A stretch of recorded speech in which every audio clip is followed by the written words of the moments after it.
Hello friends, welcome back to my channel. South ഇന്ത്യൻസിൻ്റെയൊക്കെ favourite ആയിട്ടുള്ള മെതുവട അല്ലെങ്കിൽ നമ്മുടെ സ്വന്തം ഉഴുന്നുവടയുടെ റെസിപ്പി ആയിട്ടാണ് ഞാനിന്ന് വന്നിട്ടുള്ളത്.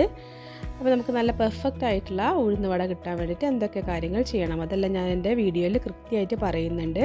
അപ്പോൾ നിങ്ങൾ എൻ്റെ വീഡിയോ കണ്ടു കഴിഞ്ഞാൽ നിങ്ങൾക്ക് നല്ല പെർഫെക്റ്റ് ആയിട്ടുള്ള ഉഴുന്നുവട എങ്ങനെ ഉണ്ടാവുന്നതെന്ന് മനസ്സിലാക്കാം.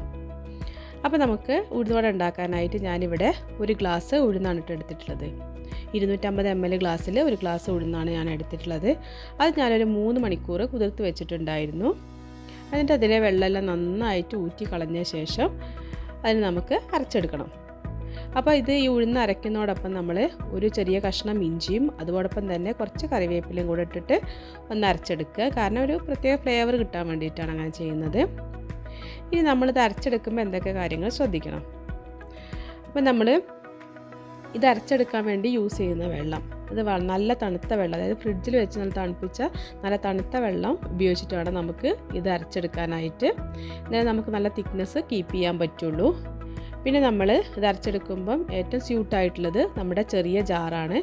അത് ഒന്നിച്ച് കുറേ ഇട്ട് അരക്കരുത് കേട്ടോ, കുറച്ച് അതായത് നമ്മുടെ ഒരു കൈപ്പിടി മാത്രം എടുത്തിട്ട് വേണം നമ്മളിത് അരയ്ക്കാൻ വേണ്ടിയിട്ട്. പിന്നെ വെള്ളം ആഡ് ചെയ്യുമ്പം അതാണ് ഏറ്റവും കൂടുതൽ ശ്രദ്ധിക്കേണ്ടത്. വെള്ളം ആഡ് ചെയ്യുമ്പോൾ നമ്മൾ ഒന്നിച്ചിട്ട് നമ്മുടെ ഒരു ഇതിനനുസരിച്ച് ആഡ് ചെയ്യരുത്. നമ്മൾ ഓരോ സ്പൂൺ വെച്ചിട്ട് കുറച്ചായിട്ട് വേണം നമ്മൾ അരച്ചെടുക്കാനായിട്ട് വേണ്ടത്. ഒരു കൈപ്പിടിക്ക് ഏകദേശം ഒരു സ്പൂൺ വെള്ളമൊക്കെ മതിയാവും.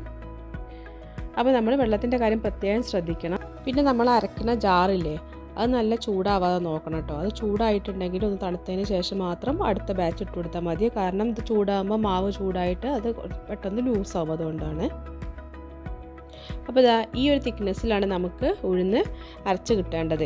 പിന്നെ നമ്മൾ അരയ്ക്കുമ്പോൾ നൈസായിട്ട് അരയ്ക്കാതെ കുറച്ച് തരി നിർത്തിയിട്ട് വേണം അരയ്ക്കാൻ. ഒരു തരിയോട് കൂടിയിട്ട് വേണം ഉഴുന്ന് അരച്ചെടുക്കാൻ വേണ്ടിയിട്ട്.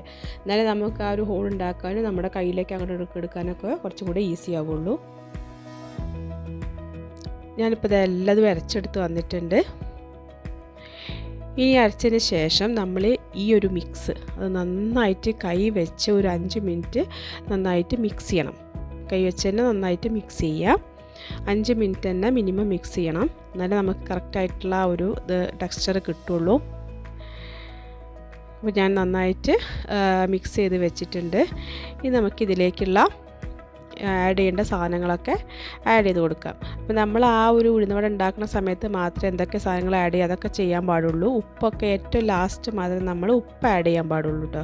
അപ്പോൾ ഞാൻ അതിലേക്ക് കുറച്ച് സവോള പൊടിയായി അരിഞ്ഞത് ഇട്ട് കൊടുത്തിട്ടുണ്ട്. പിന്നെ കുറച്ച് കറി ലീവ്സ് ഇട്ട് കൊടുത്തിട്ടുണ്ട്. പിന്നെ കുറച്ച് പച്ചമുളക്, ഞാനൊരു പച്ചമുളക് എടുത്തിട്ടുള്ളൂ. നിങ്ങൾക്ക് എരിവിനനുസരിച്ച് എരിവ് കൂടുതൽ വേണമെന്നുണ്ടെങ്കിൽ അത് കൂടുതലായിട്ട് യൂസ് ചെയ്യാവുന്നതാണ്. കുറച്ച് പെപ്പർ കോൺസ് മുഴുവനായിട്ടുള്ള കുരുമുളക് ചേർത്ത് കൊടുത്തിട്ടുണ്ട്. പിന്നെ ഇഞ്ചി ചതച്ചത് ചേർത്ത് കൊടുത്തിട്ടുണ്ട്. ഈ സമയത്ത് നിങ്ങൾ കുറച്ച് കായത്തിൻ്റെ പൊടിയില്ലേ, ഒരു നുള്ളു കായപ്പൊടി കൂടെ ആഡ് ചെയ്ത് കൊടുക്കണം കേട്ടോ.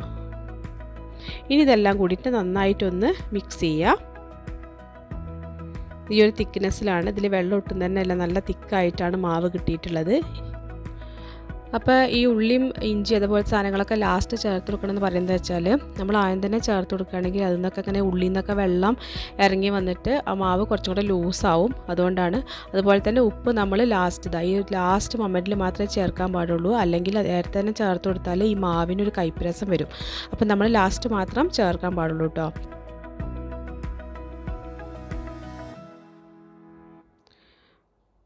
അപ്പോൾ ഉഴുന്നുവട ഉണ്ടാക്കാൻ ആവശ്യമായിട്ടുള്ള ഓയിൽ നമ്മൾ ഒരു ചട്ടിയിലേക്ക് ഒഴിച്ചു കൊടുത്തിട്ടുണ്ട്. ഓയിൽ നന്നായിട്ട് ചൂടായിട്ടുണ്ട്.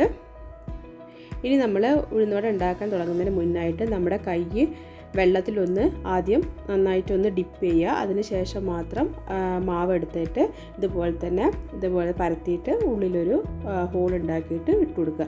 ഓരോ പ്രാവശ്യം നമ്മൾ ഇതുപോലെ മാവ് എടുക്കുന്ന സമയത്ത് നമ്മൾ ആദ്യം കൈ വെള്ളത്തിൽ ഡിപ്പ് ചെയ്തതിന് ശേഷം നമ്മൾ മാവെടുത്ത് ഇതുപോലെ ചെയ്യണം കേട്ടോ. കൈ നന്നായിട്ട് നനവോട് കൂടിയിട്ട് വേണം ഈ മാവ് എടുക്കാൻ വേണ്ടിയിട്ട്. നമ്മൾ ഒരു കൈ യൂസ് ചെയ്തിട്ട് ഉണ്ടാക്കുന്ന കുറച്ചുകൂടെ നന്നാവും കേട്ടോ. 2 കൈ അങ്ങോട്ട് മാറിയിടുമ്പോൾ ചിലപ്പോൾ ആദ്യമായിട്ട് ചെയ്യുന്നവർക്ക് കുറച്ച് ബുദ്ധിമുട്ടായിരിക്കും. ഇങ്ങനെ ചെയ്യുമ്പോൾ പെർഫെക്റ്റ് ആയിട്ട് കിട്ടും.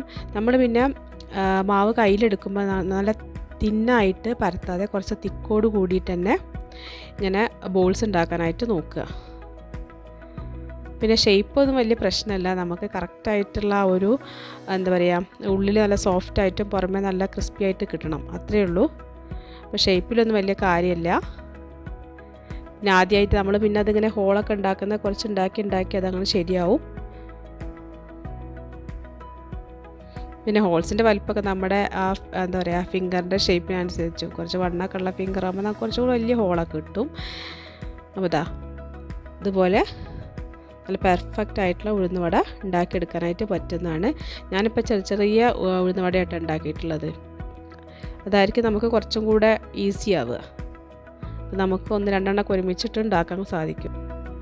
അതുപോലെ നല്ല പെർഫെക്റ്റ് ആയിട്ടുള്ള ഉഴുന്നുവട കിട്ടും. ഞാൻ പറഞ്ഞിട്ടുള്ള ആ കാര്യങ്ങളൊക്കെ ഒന്ന് ശ്രദ്ധിച്ച്, ചെറിയ കാര്യങ്ങളൊന്ന് ശ്രദ്ധിച്ച് നമുക്ക് നല്ല പെർഫെക്റ്റ് ആയിട്ടുള്ള ഉഴുന്നുവട ഉണ്ടാക്കിയെടുക്കാൻ പറ്റുന്നതാണ്. അപ്പോൾ ഇതുവരെ ഉഴുന്നുവട ശരിയാവാത്തവരെല്ലാവരും ഒന്ന് ട്രൈ ചെയ്ത് നോക്കുക. ഇതേ സ്റ്റെപ്പ് നമ്മൾ നോക്കി ചെയ്യുകയാണെങ്കിൽ 100% നിങ്ങളുടെ ഓക്കെ ആവും. അപ്പോൾ നിങ്ങൾക്ക് എൻ്റെ റെസിപ്പി ഇഷ്ടപ്പെട്ടെങ്കിൽ ഒന്ന് ലൈക്ക് ചെയ്യുക, ഷെയർ ചെയ്യുക. ഇതുവരെ ചാനൽ സബ്സ്ക്രൈബ് ചെയ്തില്ലെങ്കിൽ ഒന്ന് സബ്സ്ക്രൈബ് ചെയ്ത് സപ്പോർട്ട് ചെയ്യുക. അപ്പോൾ വീണ്ടും റെസിപ്പി ആയിട്ട് കാണുന്നവരെ താങ്ക് യു.